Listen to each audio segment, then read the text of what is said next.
welcome back to Learner's World. Today's video is a question of the week video. The question for this video, for any science or space nerds out there, is going to be, what's the difference between a comet and a meteor? So without further ado, let's get started. Starting off with comet. So comets are made of frozen gases, rock, and dust, often described as dirty snowballs. They orbit the sun in highly elliptical paths. When they get close to the sun, they heat up and spew glowing gases and dust, forming a massive visible head and a giant streaming tail. A comet consists of four main parts: the nucleus, which is a solid frozen core, typically a few miles across. It is a mixture of water, ice, frozen gas like carbon dioxide, methane, and ammonia, and embedded dust. The coma, which is it's going to be as the comet approaches the sun, the ice turns directly into a gas. This is called sublimation. It creates a glowing atmosphere around the nucleus that can become a bit larger than the Earth. The dust tail is formed when sunlight pushes dust particles away from the coma, creating a long, gently curved tail. The ion tail, which is formed by solar particles. This tail is made of glowing gas and points in a straight line directly away from the sun. Most comets originate from two distant frigid regions at the outer edges of our solar system. The Kuiper belt, which is a disc-shaped region just beyond the orbit of Neptune, which is home to short-period comets that take less than 200 years to orbit the Earth or the sun. For example, Halley's Comet. The Oort cloud, which is a massive spherical shell surrounding the entire solar system. It holds long-period comets, which can take hundreds of thousands of years to complete a single orbit. The meteor, a meteor is the streak of light commonly called a shooting star, visible in the night sky when a small piece of space debris enters Earth's atmosphere. The intense friction causes the object to heat up and vaporize, creating a bright flash depending on where the object is. Scientists refer to it by different names. A meteoroid is a small rock or dust particle traveling through deep space. The meteor is the light trail that occurs when a meteoroid enters the atmosphere and burns up, and a meteorite is the rare remaining fragment that actually survives the trip through the atmosphere and then hits the ground. Similarities between the two. So comets and meteors are both remnants from the formation of our solar system and share the same basic composition of rock, metal, and dust.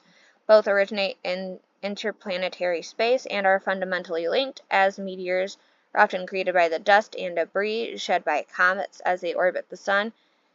Some key similarities they share. So primordial origins. Both are space junk left over from the birth of the solar system about 4.6 billion years ago. Shared ingredients, they are both composed of primitive materials like silicates, carbon, and iron. Comets just happen to carry a large amount of frozen gases and water ice mixed with this dust. The shooting star connection, meteors, showers, the brilliant streaks of light we see in the sky, frequently occur when Earth passes through the trail of dust and ice crumbs left behind in space by orbiting comets. And orbital mechanics, which both exist in the solar system and are governed by the sun's gravitational pull. So what are the differences between the two? The primary difference lies in their size, date, and location.